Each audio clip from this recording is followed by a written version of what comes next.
Part 1 of Serving Planet Earth. This is a story of truth, written to you walking on the Earth plane to enable you through comparison and sharing to evaluate and determine not only your path in this life, but also in many lives to come. The writer at this time feels a need to express this on paper as an artist does to create, in order to reach what is unreachable or sing the unsingable.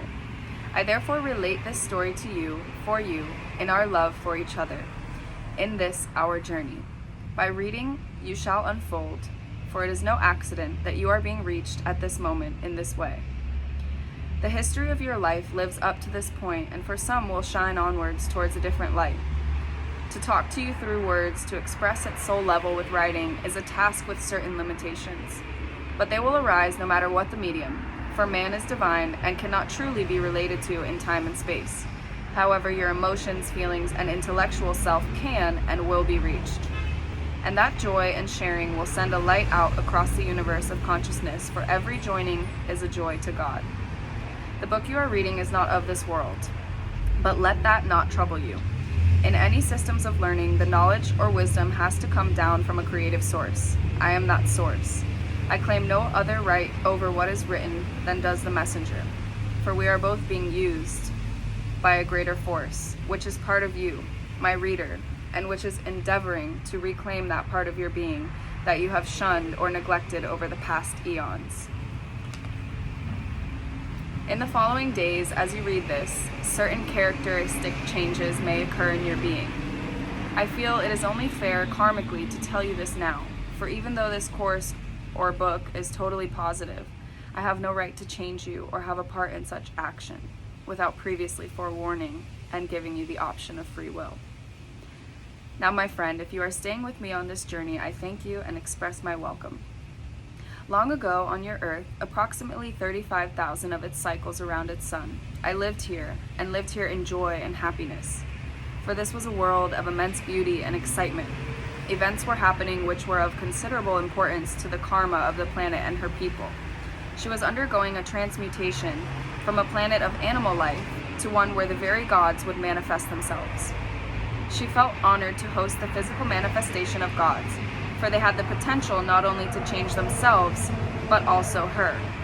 The change, of course, was presumed to be positive, for we were dealing with highly evolved beings, gods.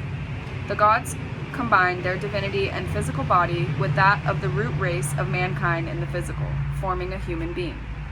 In this state, man and woman have lived and dominated this planet ever since, and well they should, for theirs was, and is, a balance of the godlike and the animal. In a polarity three-dimensional world, the illusionary powers of good and evil have both to be given freedom to express their opposite characteristics, for without the one, the other would not know itself in the illusion, and the illusion would cease to operate without such proof of its existence. The divine love of Christ has manifested itself in and by physical existence, but it had to show itself clearly by using its opposite.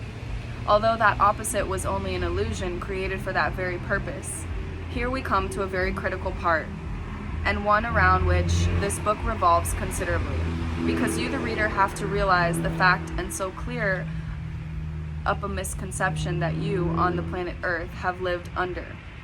Let me reiterate. You were given an illusion of sin, evil, disharmony, whatever name you call it, only in order that you could see the totality of beauty, of the love, of giving. That was your incarnation right, with the Christ being. One star in a black void will show itself strong and clear, its beauty at its maximum against such a background. Yet that blackness can never put out the light. It is not a true opposite, for then they would neutralize each other. One is real and one is not. But for us to see it in a polarity physical world, we have to use the illusion as a backdrop. The star, of course, is expressed physically, and what I'm referring to is spiritual. But the same rule applies, for love is not the opposite of hate or evil or sin. It is, and is complete unto itself. But we cannot see a oneness, for we need things expressed in polarities. Sin and evil were used as a backdrop for Christ's love to express itself to us in the lower three-dimensional polarity world. Time has no opposite expression, no equalizing effect. no way of showing by its opposing force just how beautiful is the spirit that is time. It is not the time for time to manifest itself in spirit. It will remain for now a set, cold, mechanical function which our minds cannot comprehend. For without the backdrop, how can we know its essence?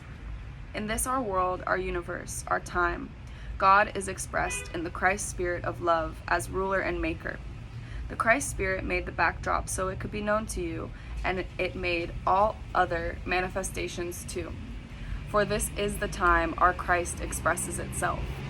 The reason I'm bringing this major point up so early in the book is that therein lies the confusion which must be cleared up. For man took a backdrop made of illusion and has lived therein ever since. He very quickly became frustrated, for he sought after illusionary things which could never give reality. In that vortex of hopelessness, mankind has hidden for the past 35,000 years, his only true reality being that spiritual part of him yearning to return home, to reality, to truth, to love, to Christ, to that which is all things to us. That part in you that longs to know truth, that searches after spiritual realities, after wisdom, after God, is part of God, for it is your only true reality. It has led you on your path home for many lifetimes. As you approach, you alter your reality in the form of truth, love, wisdom, but you can never arrive while you consider the illusion as having a reality. We shall now return to our history, for this seed has been planted early, and with nourishment and attention, the flower of truth shall blossom. This now is the time of transition for you, as well as the planet. This is an hour of your long, slow evolution that is most important to you. When I was last incarnate on your earth, I had the opportunity to study all of your sciences at the time, and therefore it is only fair at this late hour to give some of your lost knowledge and wisdom, for you will need everything possible for the challenge of facing your future. This, I hope, will be of assistance to you, for I share so much with your people of earth, and that love will bond us through this learning process. And sometime on some other planet, you will once more realize where and how you have come to remember, for I teach you nothing. I only help you remember.